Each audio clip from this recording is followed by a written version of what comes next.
मत्ती 24 अध्यायको 1 देखि हामी पढ्नेछौँ। आज अलिकति थोरै समय छ, मलाई म थोरै समय दिनेछु।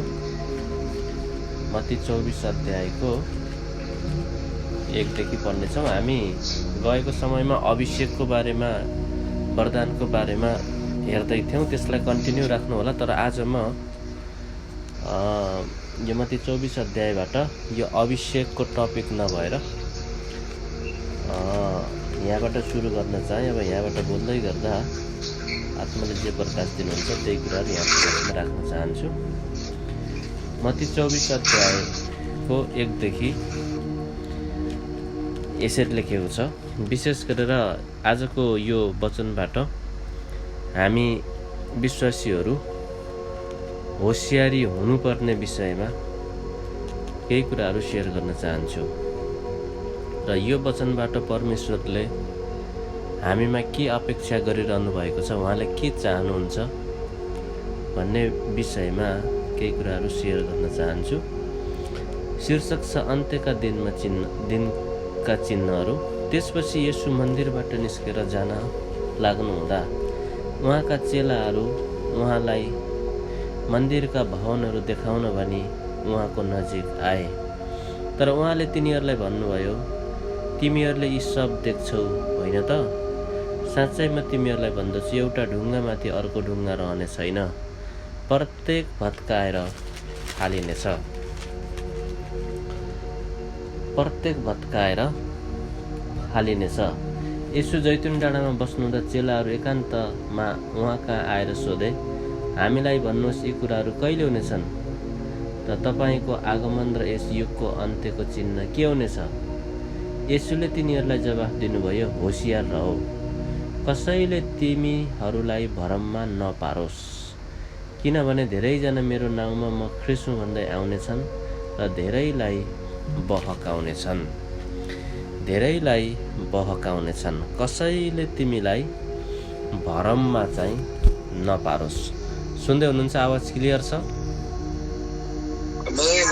कसैले तिमीहरूलाई भरममा चाहिँ नपारोस्। अब यहाँ विशेष गरेर मन्दिरको बारेमा हामी 24 अध्यायमा हामी हेऱ्यौँ भने मन्दिरको बारेमा भेटाउँछौँ।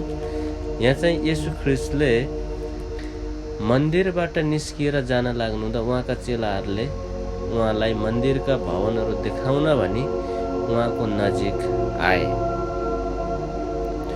मन्दिरका भवन देखाउन भनी उहाँको नजिक आए। अब विशेष गरेर यो मन्दिरको विषयमा हामीले हेर्दाखेरि पुरानो करारमा मन्दिरलाई हेऱ्यौँ भने एउटा अदृश्य परमेश्वर जो अदृश्य स्थानमा हुनुहुन्छ र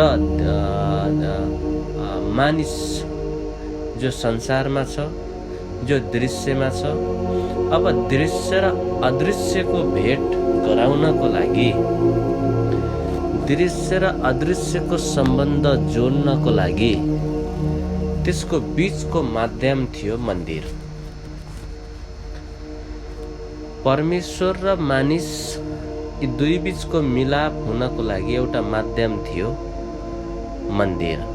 सृष्टि र सृष्टिकर्ता, मानव र परमेश्वरको सम्बन्ध टाढा भइसकेपछि, आदम र हव्वा अदनको बगैँचाबाट निस्किएपछि जुन सम्बन्ध अदनको बगैँचाभित्र थियो, त्यो सम्बन्ध टाढिएपछि फेरि परमेश्वरले मानवलाई आफ्नो राज्यमा खिच्नको लागि, आफ्नो राज्यमा बोलाउनको लागि एउटा विधि दिनुभएको थियो, जुन विधि र व्यवस्थाले चाहिँ उहाँसँगको सम्बन्धलाई जोड्थ्यो। अनि त्यो मध्यस्थकर्ता, त्यो बीचको माध्यम थियो मन्दिर। अब यो मन्दिरले चाहिँ पुरानो करारमा हामीले पढ्यौँ भने जति पनि उहाँले पुजारीहरूलाई, लेवीकुलहरूलाई आज्ञा दिनुभएको छ, मन्दिरको बारेमा कामहरू दिनुभएको छ, मन्दिरमा सिस्टमहरू छ, त्यो सबै भोलिको दिनमा आफै संसारमा आएर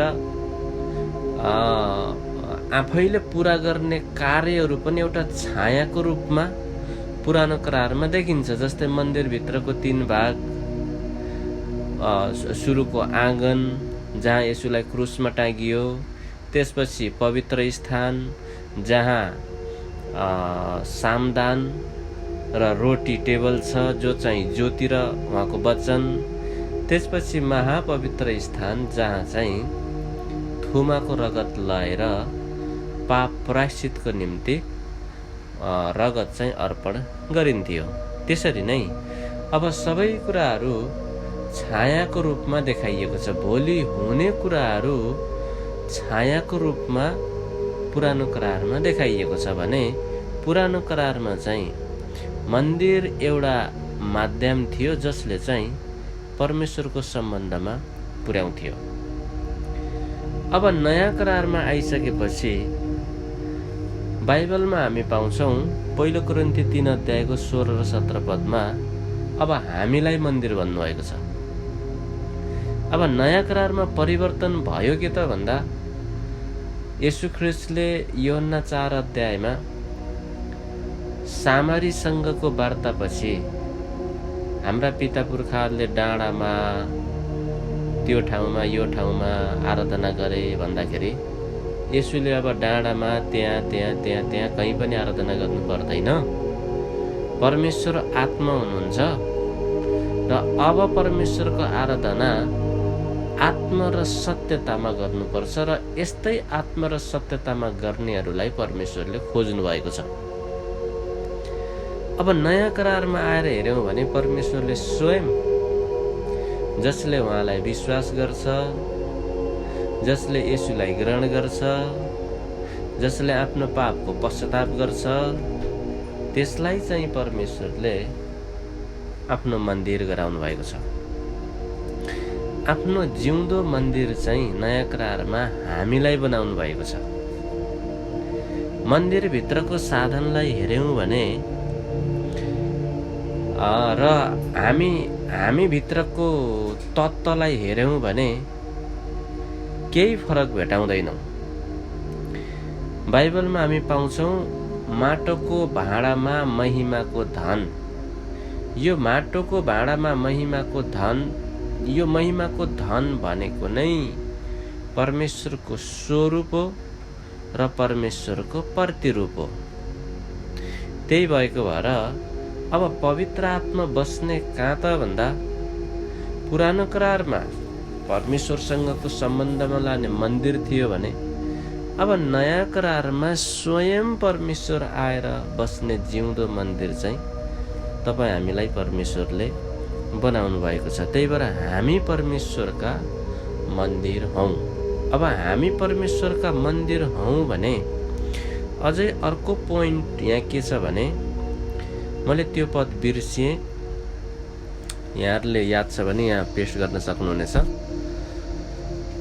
पिताले पुत्रलाई, यो प्रेरितको पुस्तकमा छ कि त्यहाँ चेलाहरूले के भन्नुभएको छ भने तपाईहरूले जुन ढुङ्गोलाई रद्द गर्नुभयो परमेश्वरले त्यसैलाई कुनै ढुङ्गो बनाउनु भयो भन्नुभएको छ भने अब हामी उहाँका मन्दिर हौँ भनेपछि मन्दिर बनाउँदाखेरिको जुन सुर हुन्छ नि कुनै ढुङ्गो, अरू ढुङ्गालाई अँठ्याउने, अरू ढुङ्गालाई आफूसँग लिने हो, त्यो कुनै ढुङ्गो त्यो सुर ढुङ्गो चाहिँ येशू हुनुहुन्छ। त्यही भएर सबै मण्डलीको शिर भनेर येशूलाई भनिएको छ, मण्डलीको शिर।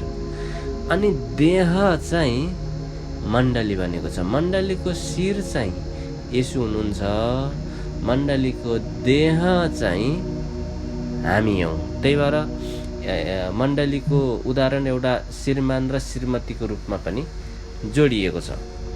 त्यसरी नै अब अहिले नयाँ करारमा एउटा परमेश्वरसँगको सम्बन्धमा पुर्याउने माध्यम मन्दिर थियो भने अब अहिले हामी चाहिँ परमेश्वर पवित्र आत्मा बस्ने हामी जिउँदो मन्दिर भएका छौँ भने अब हामी जिउँदो मन्दिर भएका छौँ भने हाम्रो शिर मन्दिरको मुख्य कुनै ढुङ्गो। मन्दिर बनाउँदाखेरि भौतिक मन्दिर, घर, कुनै पनि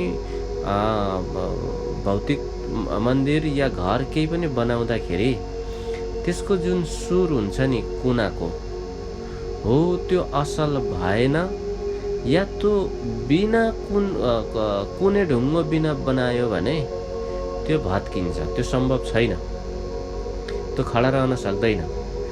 त्यसरी नै कुने ढुङ्गोले अरू ढुङ्गालाई आफूमा जोडेको हुन्छ। त्यही भएर हामी चाहिँ ख्रिस्टको देह शरीर, उहाँ चाहिँ हाम्रो शिर। त्यही भएर मण्डलीको शिर येशू हुनुहुन्छ र शरीर चाहिँ हामीलाई बनाउनु भएको छ। त्यही भएर येशूले भन्नुभएको थियो यहुदीहरूलाई कि यदि मैले बोलिन भने, म बोलिन भने यी ढुङ्गाहरू बोल्नेछन्। कि वास्तवमा त्यही ढुङ्गो बोलेको हो जहाँ उजाड स्थानमा भोक लाग्दाखेरि हाता रोटी लिएर त्यही हाता ढुङ्गो लिएर त्यही रोटी बनाउने आज्ञा, त्यो विचार आएको थियो, त्यो परीक्षा आएको थियो कि त्यही ढुङ्गो बोल्छ भन्नुभएको होइन। यदि म बोलिन भने यी ढुङ्गाहरू बोल्नेछन् भन्ने अर्थमा यदि येशू बोल्नु भएन भने त्यति बेलाको समयमा येशूको पक्षमा साक्षी र गवाई दिने चेलाहरू थिए, ती हुन् ढुङ्गा। त्यही भएर त येशूले पत्रुसलाई चट्टान भन्नुभयो, पत्थर भन्नुभयो, सानो ढुङ्गा भन्नुभयो। र अहिले तपाईँ हामी हौँ। एउटा भवनमा देखिन्छ धेरै ढुङ्गाहरू, तर त्यो धेरै ढुङ्गाहरू देखे तापनि भवनमा, तर त्यसको मुख्य ढुङ्गो भनेको त कुने ढुङ्गो हो, जसलाई चाहिँ सुर भनिन्छ। सुर उठाउने ढुङ्गो हुन्छ नि, त्यसले अरू सबैलाई आफूमा अठ्याएको हुन्छ, आफूमा जोडेको हुन्छ। त्यही भएर यदि म बोलिन भने यी ढुङ्गाहरू चाहिँ बोल्नेछन्। चेलाहरू बोले। पेन्टिकोसको दिनपछि मन्दिरमा गएर जसलाई तपाईहरूले रद्द गर्नुभयो उहाँ नै, परमेश्वरले उहाँलाई नै कुने ढुङ्गो नियुक्त गर्नुभयो। ती ढुङ्गाहरू बोले र आज हामी बोल्दैछौँ भने हामीलाई चाहिँ परमेश्वरले जिउँदो मन्दिर बनाउनु भएको छ। अब यसैमा हामी पाउँछौँ पृथ्वी उहाँको पाउदान भनेको छ, स्वर्ग उहाँको सिंहासन। अब पृथ्वीमा त उहाँ बस्ने स्थानै छैन, पृथ्वी पाउदान। तपाईँ पाउदानमा सुत्न सक्नुहुन्छ? खुट्टा राख्ने ठाउँमा आनन्दले सुत्न सक्नुहुन्छ? सक्नुहुन्न, एउटा भौतिक रूपले हेर्ने भने। तर उहाँ बस्नको लागि उहाँले तयार र निर्माण गर्नुभएको के छ भने जिउँदो मन्दिर। उहाँ मानवभित्र चाहिँ बस्न चाहनुहुन्छ। अब मानवभित्र बस्नको लागि संसारमा एउटा भरम छ। त्यो चाहिँ के हो भने मानिसको हृदय दुई प्रकारको बास हुन्छ। एउटा चाहिँ पवित्र आत्माको बास हुन्छ, जसले येशूलाई विश्वास गर्छ, जसले उहाँलाई ग्रहण गर्छ र जो उहाँमा हिँड्छ, त्यो परमेश्वरको जिउँदो मन्दिर हुन्छ। तर येशूलाई विश्वास नगर्ने अन्धकारको शक्तिको मन्दिर बनेको हुन्छ। तर खाली चाहिँ हुँदैन, ऊ खाली कहिल्यै पनि हुँदैन, मान्छे खाली कहिल्यै पनि हुँदैन।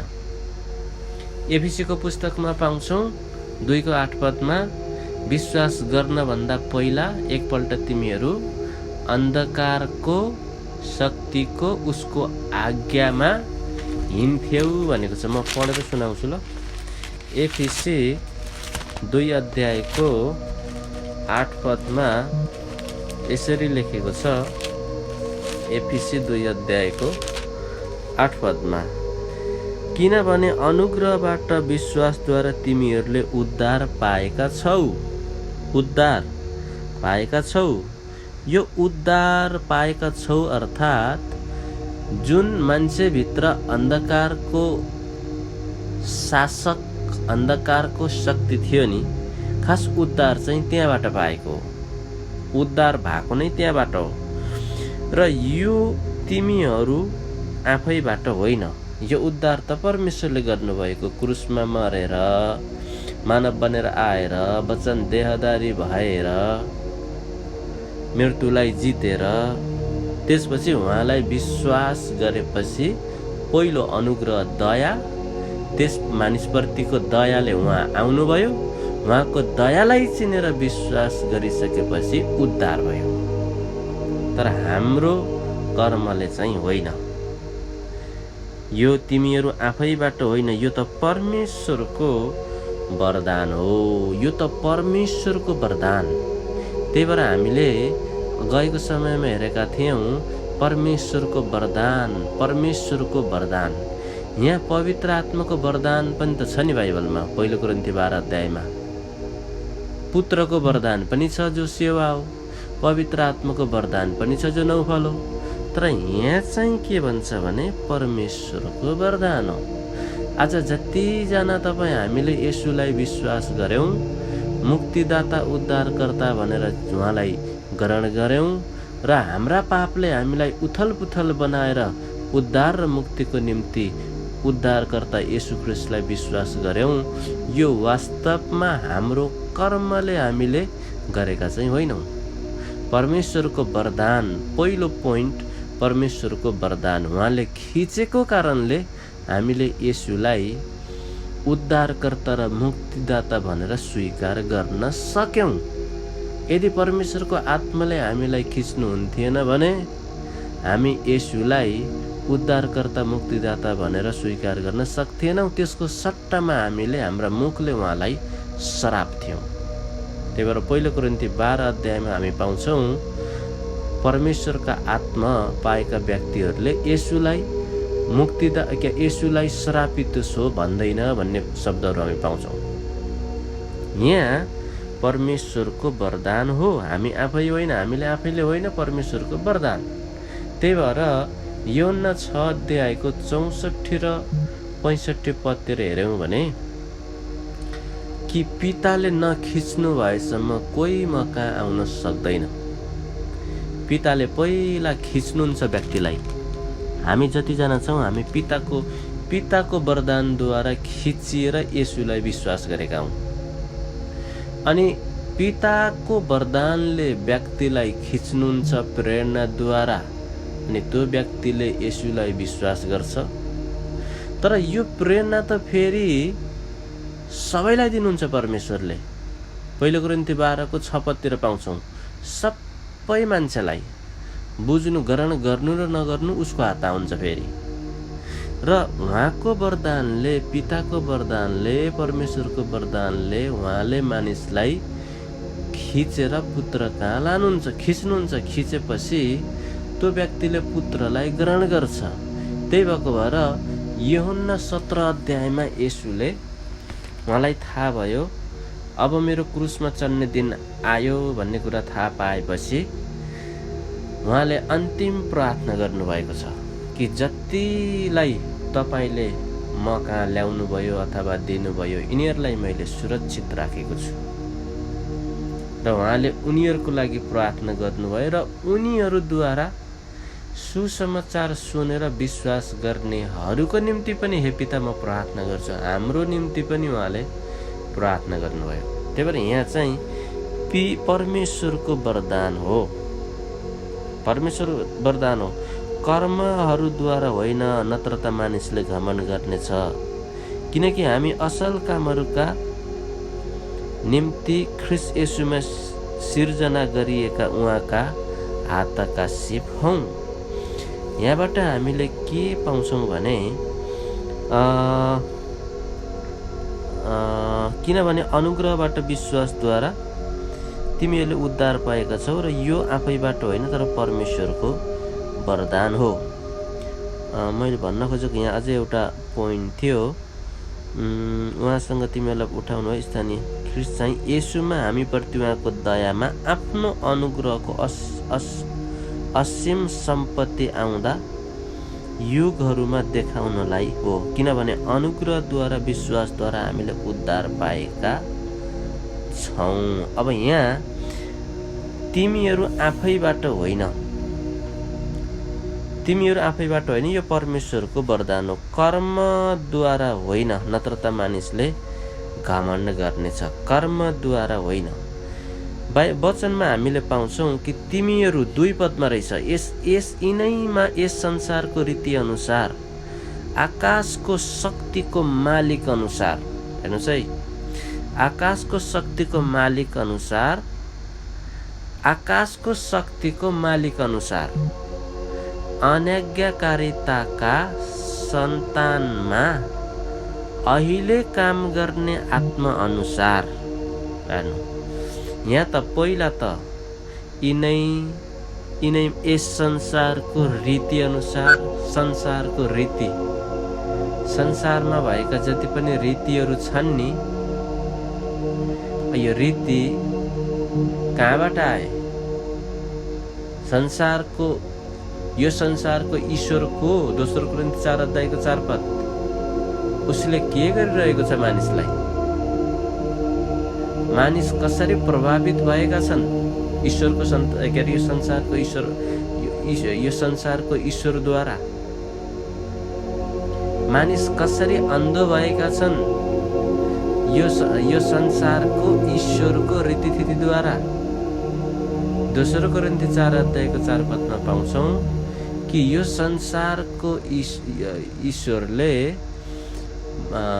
ख्रिस्टको महिमालाई नचिनुन् र नबुझुन् भनेर अन्धो बनाइदिएको छ। यिनै रीतिले अन्धो बनाइदिएको। त्यही भएर आज येशूलाई विश्वास गर्नुभन्दा पहिला विदेशको धर्म, येशूलाई विश्वास गर्नुभन्दा पहिला समाज, येशूको विश्वास गर्नुभन्दा पहिला छिमेकी, येशूलाई विश्वास गर्नुभन्दा पहिला धर्म फेर्दिन, कति छन् अन्धोपनहरू। यो कहाँबाट आयो? यो संसारको ईश्वरद्वारा। त्यही भएर यिनैमा यस संसारको रीति अनुसार, यो संसारको ईश्वरको आकाशको शक्तिको मालिक अनुसार, हेर्नुहोस्, आकाशको शक्तिको मालिक अनुसार अनाज्ञाकारिताका सन्तानमा अहिले काम गर्ने आत्मा अनुसार, अनाज्ञाकारिताका सन्तानमा। अब आज कोही अनाज्ञाकारी छ भने हामीले यहाँबाट डाइरेक्ट आँखा चिम्म गरेर ढुक्क भएर विश्वास गरे हुन्छ। कुनै व्यक्ति अनाज्ञाकारी छ भने ऊभित्र चाहिँ आकाशको शक्ति रहेछ भन्ने कुराहरू ढुक्क भइ हुन्छ। अब अहिले काम गर्ने आत्मा अनुसार भन्ने असले हेर्नु, अहिले जति पनि अनाज्ञाकारी छन् नि, येशूलाई विश्वास नगर्ने, उनीहरूद्वारा आकाशको शक्तिले काम गरिरहेको छ। आत्मा अनुसार, अहिले काम गर्ने आत्मा अनुसार तिमीहरू अघि एकपल्ट चल्दै थियौ। हामी पनि यही आकाशको शक्तिको आज्ञा अनुसार हामी चल्थ्यौं पहिला। तिनीहरूमध्ये हामी सबै पनि शरीर र मनका इच्छा पूरा गरेर आफ्नो पापमय स्वभावका लालसा अघि जिउँथ्यौं र बाँकी मानिस जस्तै हामी स्वभावैले क्रोधका सन्तान थियौं। त्यही भएर अब यहाँ मानिसभित्र रहने एउटा चाहिँ कि त परमेश्वर, कि त अन्धकारको शक्ति, आकाशको शक्ति, दुईटामा एउटा बस्नुहुन्छ। कि त परमेश्वरको आत्मा बस्नुहुन्छ, कि त अन्धकारको शक्ति बस्छ। अब राख्ने कसलाई भन्ने कुराहरू व्यक्तिमा भर पर्छ। त्यही भएर परमेश्वरले चाहनुहुन्छ के भन्दा व्यक्ति, त्यही भएर सामर्थ्य कहाँ आउँछ भन्दा पहिलो व्यक्ति तयार हुनु पर्यो। तयार चाहिँ मनबाट हुनु पर्यो। दोस्रो चाहिँ व्यक्ति तयार भयो भने यसुलाई उद्धारकर्ता स्वीकार गर्छ। व्यक्तिपछि शक्ति, पेन्तिकोसको दिन पवित्र आत्मा आफ्नो मन यसुलाई उद्धारकर्ता र मुक्तिदाता भनेर मनबाट स्वीकार ग्रहण गरिसकेपछि र वचनमा हिँडेपछि शक्ति प्राप्त गर्छ। शक्ति प्राप्त गरेपछि धन, माटोको भाँडामा महिमाको धन अथवा मानिसभित्र पवित्र आत्माको प्रवेश। व्यक्ति आत्माको बप्तिस्मा शक्ति, आत्माको बप्तिस्मा आउनु भएपछि महिमाको धन। व्यक्ति, शक्ति, धन, त्यसपछि देखा पर्ने चाहिँ सामर्थ्य। यो सामर्थ्य हुनको लागि तीनटा कुराहरू मिलेर मिक्स भएपछि देखिने चाहिँ सामर्थ्य। त्यसरी नै अब परमेश्वरले चाहने भनेको सुरुमा व्यक्ति हो। त्यही भएर त परमेश्वरले आफ्ना मनका कुराहरू दृश्य संसारमा प्रकट गर्नको लागि पनि पहिला उहाँले तयार के गर्नुभयो? व्यक्ति। कसलाई? कसरी? नासरतका येशूलाई। वचन, परमेश्वरको योजना, परमेश्वरको विचार, परमेश्वरको इच्छा, देहधारी परमेश्वरको इच्छा र विचारलाई वचन देहधारी, देहमा धारण गरेर आफ्ना योजना देहमा धारण गरेर यो संसारमा पठाउनु भयो। त्यही भएर त लुका 4को 18 पदमा, यशाया 61 अध्यायको 1 र 2 पदमा परम प्रभुको आत्मा म माथि छ, गरिबहरूलाई सुसमाचार सुनाउन उहाँले मलाई अभिषेक गर्नुभएको छ। अभिषेक गर्नुभएको छ। त्यही भएको भएर अब अभिषेक कि त पवित्र आत्माबाट कि त परमेश्वरबाट। यो शरीर कि त परमेश्वरको निम्ति मन्दिर हो, यो शरीर कि त दुष्ट आत्माको निम्ति स्थान हो। तर दुईटै आत्मा बस्ने भनेको देह नै हो। फेरि दुष्ट आत्मालाई पनि सबैभन्दा आनन्द आउने मान्छेको हृदय हो बस्नको लागि। अब पवित्र आत्मालाई, परमेश्वरलाई त झन्, उहाँको त हामी स्वरूप र प्रतिरूप हौँ। हामी त उहीँका आत्माहरू हौँ। वास्तवमा भनियो भने हामी देवहरू हौँ। देव भनेको सानो ईश्वर। भजन सङ्ग्रह 82 को 4 पदमा हुनुपर्छ, 4 पद कि 6 पदमा, र यता फेरि योहन्ना 10 अध्यायको 34 पदमा पनि छ। उहाँले हामीलाई वास्तवमा देवको रूपमा हेर्नुहुन्छ। यो देव कसरी भन्दा हामी उहाँको स्वरूप र प्रतिरूपमा छौँ के परमेश्वरको। उहाँको स्वरूप र प्रतिरूपमा छौँ। फरक के छ त भन्दा हामी परमेश्वरकै स्वरूप र प्रतिरूप हौँ, उहीँको आत्माबाट निकालिएका हौँ। फरक यति हो, उहाँ सृष्टिकर्ता हुनुहुन्छ, हामी उहाँका सृष्टि भयौँ। फरक त्यति हो। नत्र भने हामीलाई उहाँले देव, शक्ति, सामर्थ्य यी कुराहरूमा उहाँले हामीलाई देख्नुहुन्छ। आफ्नो शक्तिले भरेको, आफ्नो सामर्थ्यले भरेको, स्वरूप र प्रतिरूप। स्वरूप उहाँ जस्तै, उहाँको आत्माद्वारा आत्मा अलग गरेर हामीलाई बनाएको। प्रतिरूप उहाँ पवित्र, हामीलाई पनि पवित्र बनाएको।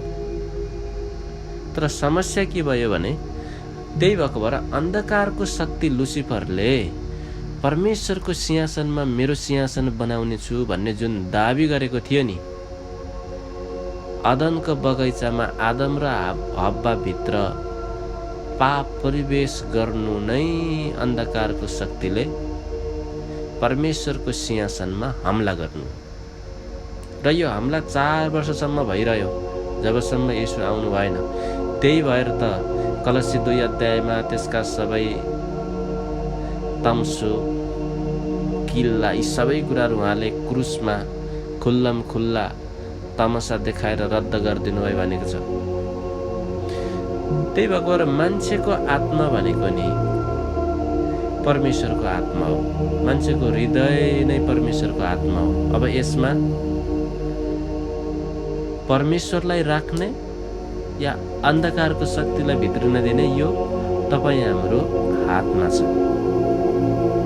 त्यही भएको भएर मान्छेको आत्मा नि आत्माभित्र आत्मामा नि यो न्युट्रल हुन्छ नि। एकजना ड्राइभर हुनुहुन्छ कि त अघि बढ्ने गियर हाल्नुपर्छ गाडी अघि कुद्छ, कि त रिभर्सको गियर हाल्नुपर्छ गाडी पछि कुद्छ।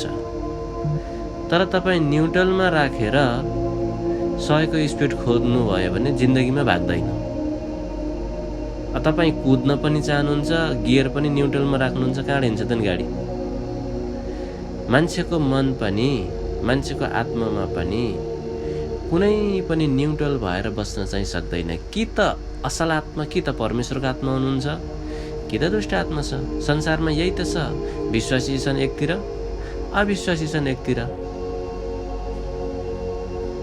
त्यही भएको भएर अब अहिलेको मन्दिर भनेको तपाईँ हामी हौँ। अब होसियार किन रहनु भन्दा होसियार यो कुराले रहनु कि हामीभित्र अन्धकारको शक्ति आएर म नै ख्रिस्ट हुँ, म नै येशू हुँ भनेर हाम्रो आत्मामा उसलाई स्थान चाहिँ नदिनु।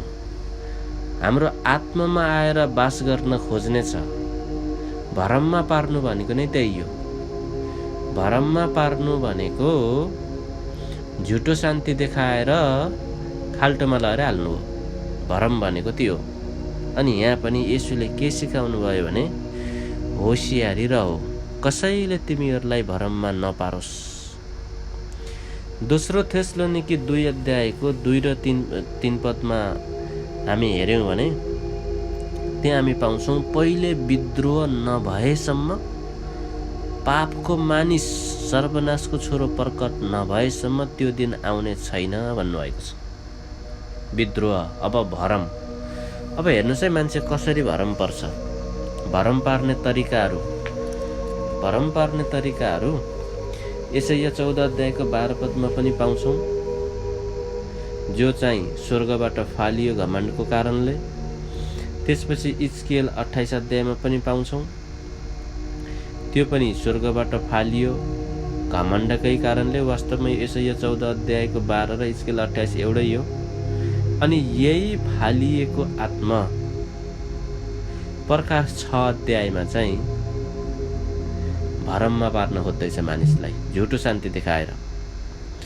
अब यो यसैया 14 अध्यायको 12 पद र इजकेल 28 अध्यायमा यो एउटै यो लुसिफर, जसको मनमा घमण्ड प्रवेश भइसकेपछि उसको विचार बिग्रिएर लुसिफर चाहिँ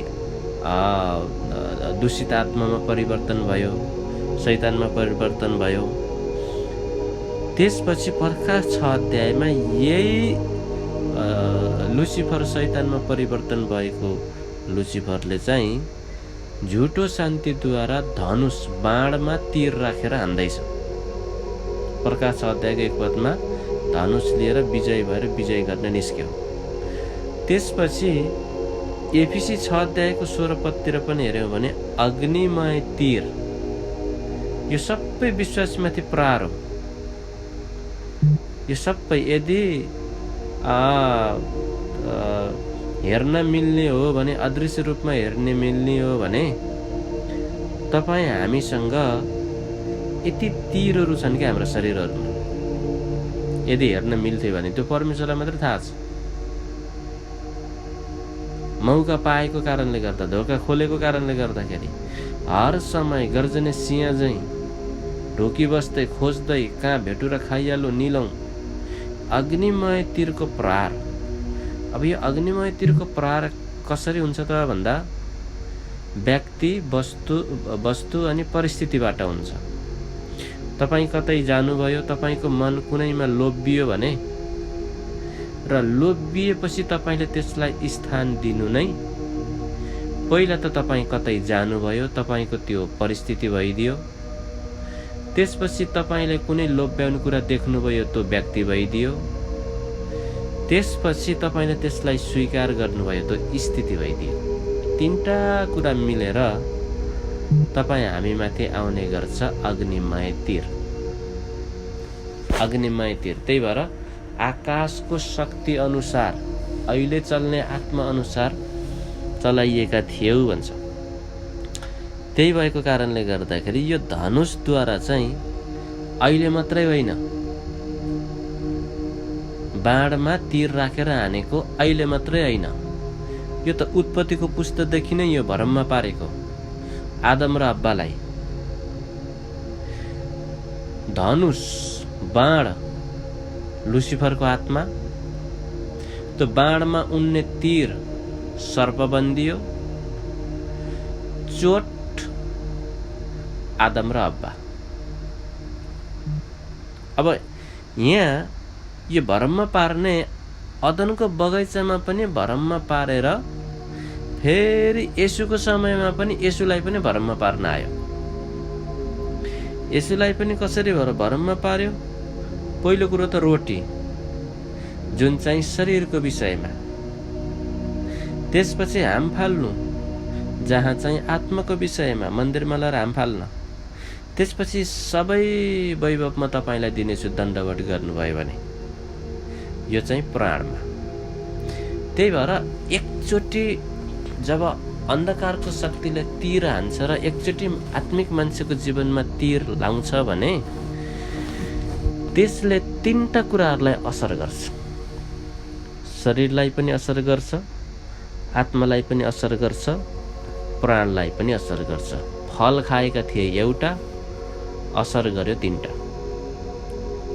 त्यही भएको कारणले गर्दाखेरि हामी हर समय होसियारी हुनु चाहिँ आवश्यक छ। त्यही भएर बाइबलको वचनले हामीलाई भन्नुहुन्छ, तिमीहरू आफ्नो विषयमा, पहिलो कुरो प्रेरित 20को 28 पदमा हुनुपर्छ, गल्ती गरिन भने, आफ्नो विषयमा र आफ्ना बगालको विषयमा रेखदेख गर भन्नुहुन्छ।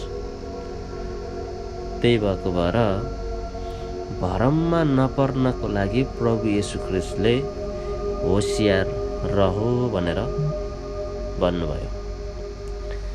अब यहाँ हामीले जबसम्म एउटा मानिस येशूलाई उद्धारकर्ता मुक्तिदाता भनेर विश्वास गर्दैन, रोमी 10 अध्यायको 9 र 10 पद अनुसार, तबसम्म त्यो व्यक्ति परमेश्वरको मन्दिर हुन चाहिँ सक्दैन। यदि परमेश्वरको मन्दिर भएको छैन भने परमेश्वर पुत्रको आत्मा ऊ भित्र चाहिँ कदापि हुनुहुन्न। यदि पुत्रको आत्मा त्यो मन्दिरमा हुनुहुन्न भने त्यहाँ अन्धकारको आत्मा स्योर छ, 100% छ। त्यही भएको भएर पहिला येशूलाई चाहिँ ग्रहण गर्नु, गलाती 4को 6 पदमा भन्छ, ग्रहण गर्न साथ पुत्रको आत्मा त्यो व्यक्तिभित्र चाहिँ आउनुहुन्छ र आब्बा पिता भनेर पुकार्नुहुन्छ। रोमी 10 अध्यायको 9 र 10ले पनि यही भन्छ, मुखले स्वीकार गर्नु, हृदयले विश्वास गर्नु। अनि यी मुखले स्वीकार र हृदयले विश्वास गर्ने व्यक्तिहरू यूहन्ना 1को 12 पदले भन्छ, परमेश्वरको सन्तान हुने अधिकार पाउँछ। या जस्ट अधिकार मात्रै पाउँछ। अब तपाईँ छोरो बन्नियो कि अधिकार भित्र रहने हो कि अधिकार बाहिर ओडोपुत्रले चाहिँ लात हानेर बाहिर टाढा जाने हो, त्यो तपाईँ हाम्रो हातमा छ।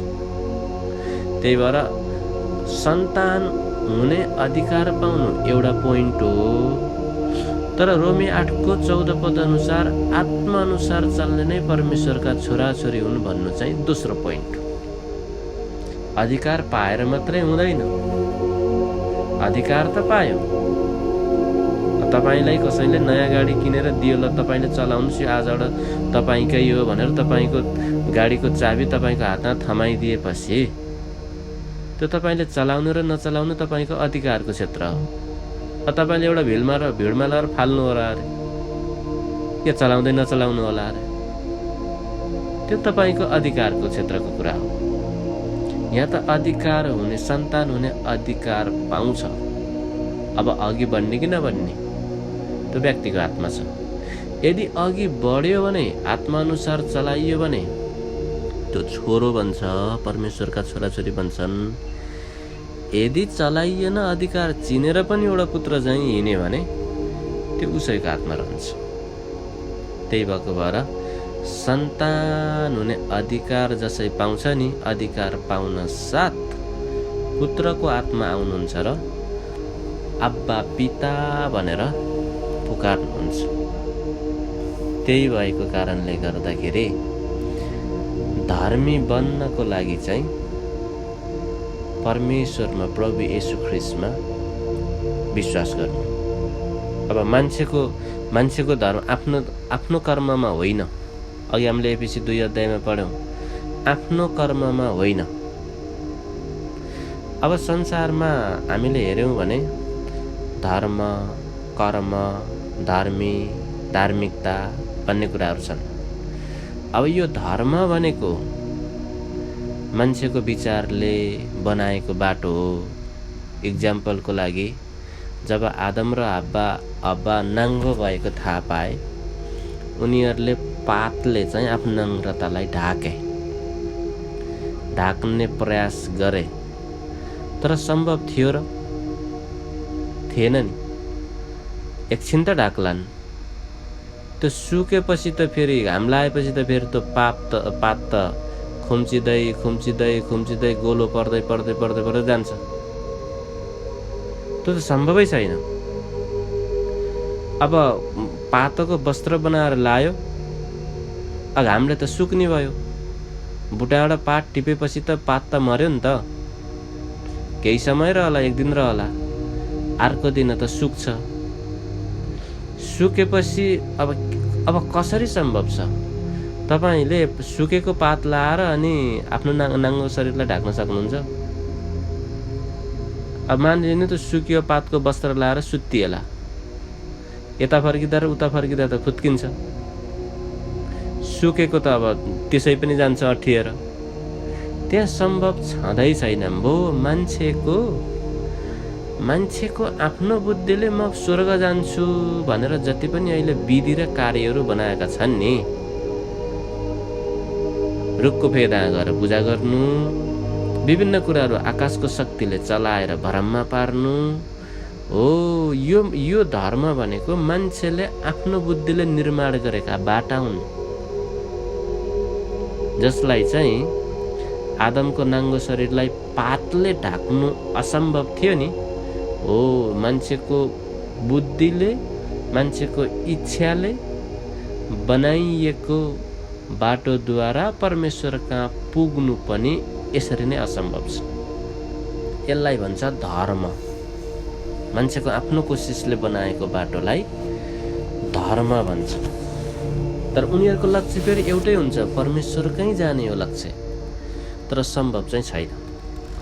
अब त्यसलाई मान्छेले बनाएको बाटोलाई धर्म भन्छ।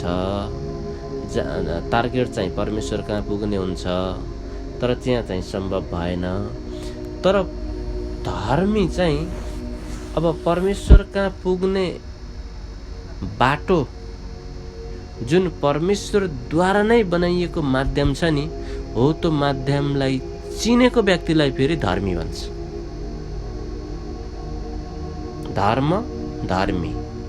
धर्म मानिसले बनाएको, जहाँ परमेश्वर कहाँ पुग्नै सक्दैन।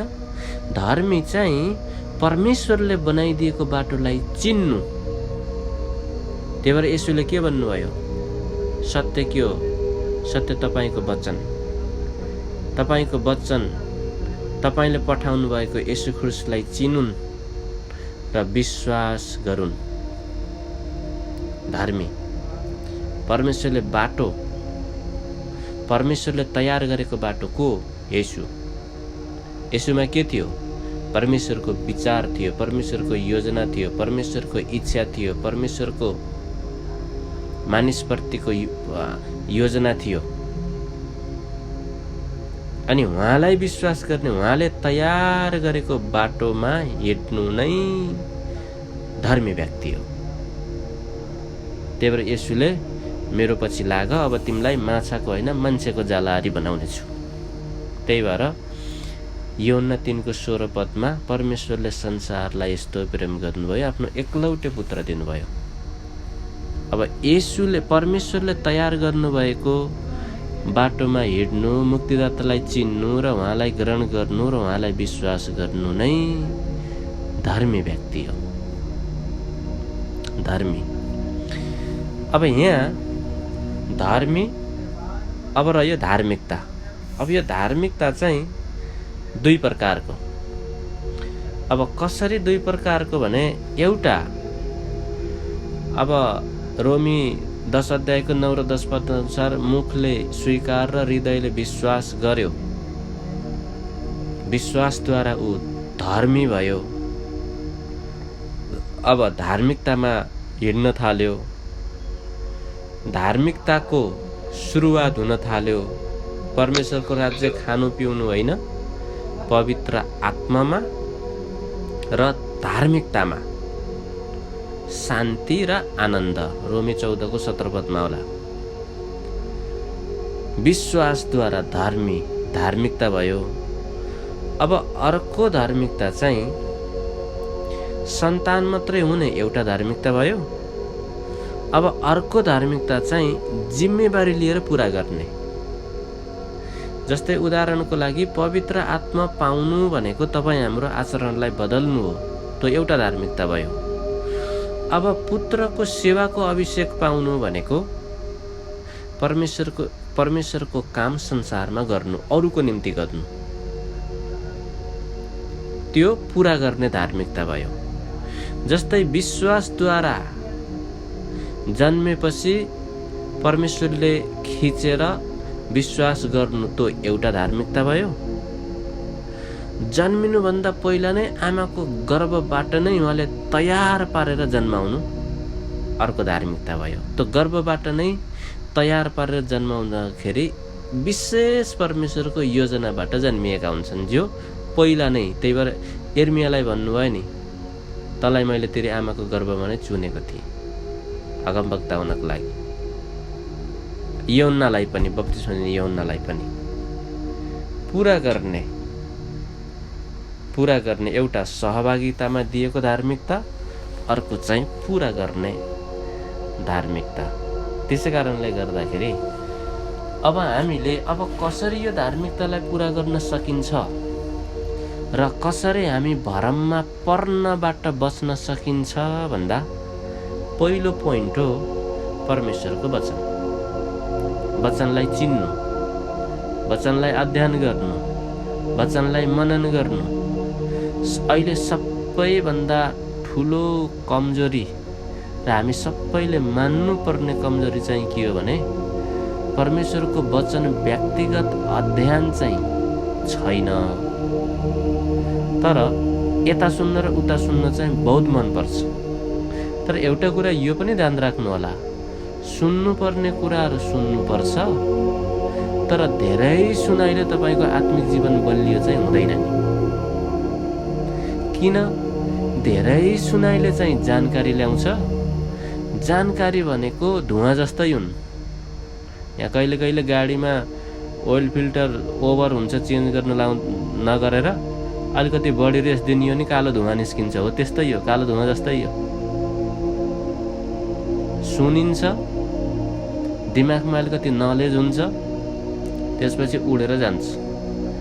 तर व्यक्तिगत वचनसितको लत हुन्छ नि, मान्छेलाई कसैलाई कुनै बानीको लत पर्छ नि, हो त्यो लत भनौँ न, नखाएसम्म मनै नमान्ने, नगएसम्म मनै नमान्ने, त्यो एक प्रकारको लत हुन्छ नि, जुन नगरेसम्म आनन्दै नहुने हो। त्यो लत वचनप्रति भयो भने नि, त्यसले बल्ल तपाईँले असल र खराब के हो त्यो तपाईँ हामीले छुट्याउन सक्छौँ। त्यही भएर अहिले अन्धकारको शक्तिले भरममा पारेको चाहिँ के हो भने, बरु दिउँसभरि मोबाइल नै खेला, मोबाइलमै सुन। परिवर्तन त हुँदैनस्, दिउँसभरि नै सुन, तर वचन खोलेर व्यक्तिगत अध्ययन र व्यक्तिगत बानी सुधार्ने काम चाहिँ नगरेस्। हो यो भरम चाहिँ अन्धकारको शक्तिबाट छ। त्यही भएर भरममा नपर्नको लागि पहिलो पोइन्ट भनेको वचनलाई अध्ययन गर्नै पर्छ। अहिले सबैभन्दा कमजोरी भनेको वचन मन नपर्ने भएको छ सबैलाई। व्यक्तिगत अध्ययनमा यति साह्रो डिस्टर्ब र यति साह्रो बाधा अन्धकारको शक्तिले हालिदिएको छ। 10 मिनट पढ्न थालिसकेपछि मनका यो टाउको चारैतिर उही सिंहासनको अघिल्तिर 24 धर्मगुरु बसे झैँ यो टाउकाको चारैतिरबाट विभिन्न विचारहरू खुलेर वचन एकछिन पढ्न लागेको वचन झ्याप्प बन्द गरेर हिँड्ने, कि त बन्द गरेर सुत्ने, कि त निदाउने, कि त फेसबुक याद आउने, कि त इमो याद आउने, कि त युट्युब याद आउने, सबै थोक याद आउँछ। हो यो हो भरम हो यो। त्यही भएर धार्मिकतामा रहिरहनको लागि कसरत गर्नुपर्ने हुन्छ। त्यो कसरत चाहिँ परमेश्वरको वचनमा हो, अन्त होइन। मैले यो पनि भनेको होइन नसुन्नुहोस् भनेर। त्यसको समय हुन्छ, एउटा लिमिट समय हुन्छ। तपाईँले दिउँसभरि सुन्नु होला अरे, त्यसको निचोड बेलुका के थियो भनेर सोद्धाखेरि यताको नि यताको, उताको नि यताको, यताको नि उताको, अब के हो।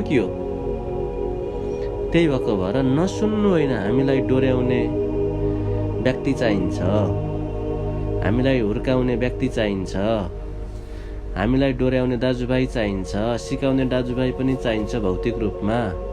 हुन त वचनमा हामी पहिले यूहन्ना 4:27 कि 2:27 हेऱ्यौँ भने पवित्र आत्माले नै सबै थोक सिकाउनुहुन्छ भन्नुभएको छ। तर फिजिकली रूपमा पनि हामीलाई बाटो देखाउन, डोर्याउन व्यक्तिको आवश्यक चाहिँ पर्छ।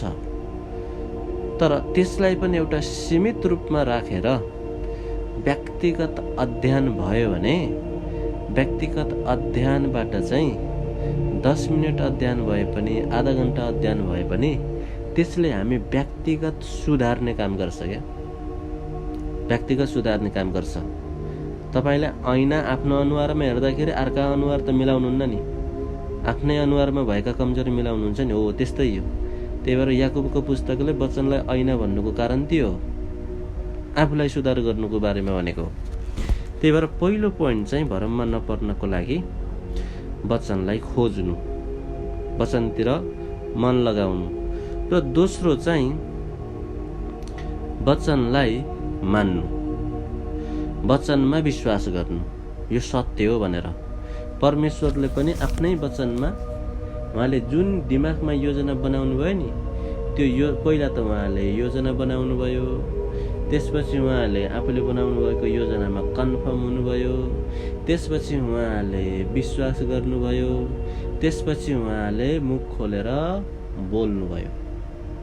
त्यसपछि बल्ल दृश्यमा चाहिँ देखिएको उज्यालो होस् भन्दा उज्यालो भएको।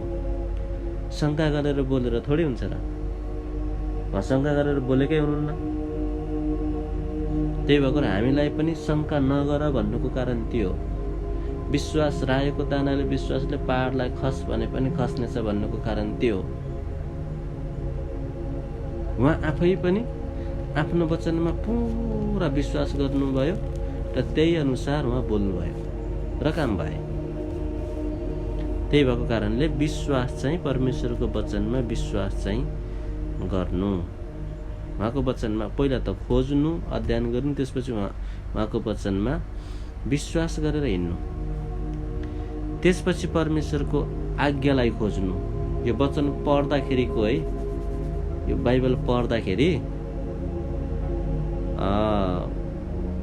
बुझ्नुपर्ने कुराहरू, परमेश्वरको आज्ञालाई खोज्नु, के गर्नु भन्नुभएको छ, के नगर्नु भन्नुभएको छ, के मन पराउनुहुन्छ, के मन पराउनुहुन्न। त्यसपछि पवित्र आत्माको सामर्थ्यलाई खोज्नु। यो मान्छेमा एकदमै यो तिर्खा हुनुपर्ने कुरा के, वचनप्रति तिर्खा, आज्ञा के हो त्यो प्रति पनि तिर्खा, त्यसपछि बोलावट के हो त्यो प्रति पनि तिर्खा, त्यसपछि पवित्र आत्मा ले भरिन चाहन्छु, छोइन चाहन्छु भन्ने तिर्खा। जुन आज्ञा प्रेरित 1:4 पदमा तिमी कतै नजानु, यहीँ बस्नु, पवित्र आत्मा आउनु भएपछि शक्ति पाउनेछौ भनेर जुन आज्ञा दिनुभयो, यो आज्ञा मेरो लागि पनि हो, म पनि भरिन चाहन्छु भन्ने कुरातिर तृषित हुनु। त्यही भएर धन्य जो धार्मिकताको निम्ति भोकाउँछ र तिर्खाउँछ, तिनीहरू तृप्त हुनेछन् भन्नुभएको छ। यो त्यही हो। यदि त्यही भएर त नि माग त दिइनेछ, यो पनि यही पवित्र आत्माको बारेमा हो। खोज त भेट्टा हुन्छ, यो पनि यही पवित्र आत्माको बारेमा हो। ढकढक्याउ त हेर्नुहोस् त कतिवटा पोइन्ट भयो वचन पढ्दाखेरि, पवित्र आत्मालाई पाउने तरिका, भरममा नपर्नको लागि तरिका। त्यसपछि शक्ति पाउनेछौ। अब यो शक्ति चाहिँ पापमाथिको विजयको शक्ति हो। पवित्र आत्मा आइसकेपछि र पवित्र आत्माले भरिएपछि जुन लत आत्माले भरिनुभन्दा पहिला थियो नि, हो त्यो माथि विजय। अब तपाईँले त्यो काम नगरेर पनि जिउन सक्नुहुन्छ। त्यो लत, हिजो उही सधैँ खाने थोक मैले खाना छोडे भजन छ नि, सधैँ जाने ठाउँमा जान छोडे भन्ने छ नि, आत्मा पाएपछि वास्तवमा त्यही हुन्छ। पवित्र आत्माको शक्ति पाएपछि वास्तवमा त्यही हुन्छ। त्यति बेला भन्न सकिन्छ पवित्र आत्माको शक्ति बप्तिस्मा, त्यसले चाहिँ पापमाथि विजय, पापमाथिको विजय। त्यसपछि अर्को चाहिँ के हुन्छ भने, जुन पापमाथि विजय, जुन पापमय विचारले हामीलाई लतमा पारेको हुन्छ नि, हो त्यो विचारमाथिको विजय हो। हेर्नुहोस्, पाप भन्ने अर्थमा पापको सुरुवात को विचारबाटै भएको।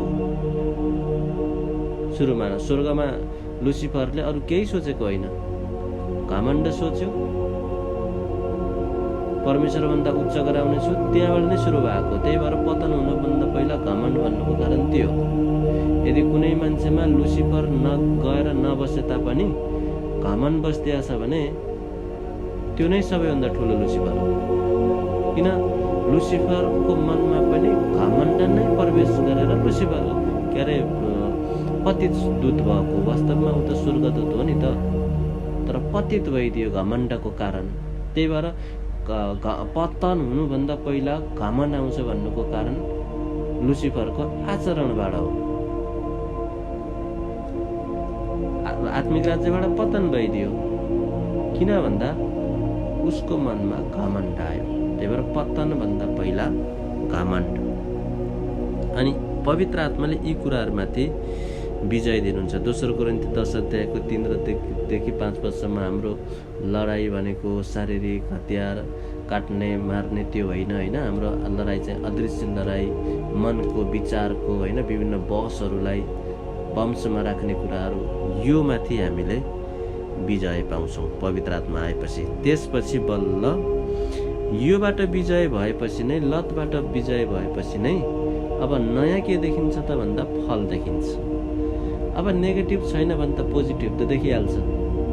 यदि पोजिटिभ छैन भने नेगेटिभ देखिन्छ। त्यही भएर मैले अघि नै भन्नुको कारण के हो भने, न्युट्रलमा राख्यो भने गाडी न त यता जान्छ, न त अघि बढ्छ, न त पछि बढ्छ। हुन त भिरमा राखिदियो भने न्युट्रलमा खस्छ, पछि हटेर एनब्रेक तान्दिएन भने। तर तपाईँ रोडमा उभिएर न्युट्रलमा बसिरहनुहोस्, 1 सालसम्म बसिरहनु, त्यो अघि चाहिँ बढ्दैन। भन्नको चाहिँ के हो भने, न्युट्रलमा कोही पनि हुँदैन, कि त पोजिटिभमा हुन्छ कि त नेगेटिभमा हुन्छ। बिचमा बस्न कोही पनि सक्दैन। त्यसपछि मात्रै यी कुराहरूमाथि विजय भएपछि, आत्मा आएपछि विजय भइसकेपछि पोजिटिभ छ भने पोजिटिभका फल चाहिँ देखा पर्छ। यो पोजिटिभका फल चाहिँ के हो भने पवित्र आत्माको स्वभावहरू हुन्। त्यसै कारणले भरममा नपर्नको लागि चाहिँ प्रभु येशू ख्रीष्टले यहाँ चेलाहरूलाई सिकाउनु भयो। यहाँ चेलाहरूलाई मात्रै नभएर आज तपाईँ हामीलाई पनि उहाँले भरमबाट बच्नको लागि चेतावनी दिनुभएको छ। हुन्छ, म आजको वचनलाई यहीँ राख्न चाहन्छु। प्रभु येशू, हामी तपाईँलाई धन्यवाद दिन्छौँ। तपाईँको नाउँको हामी स्तुति गर्छौँ, तपाईँको नाउँको हामी प्रशंसा गर्छौँ। यो वचनको लागि धन्यवाद।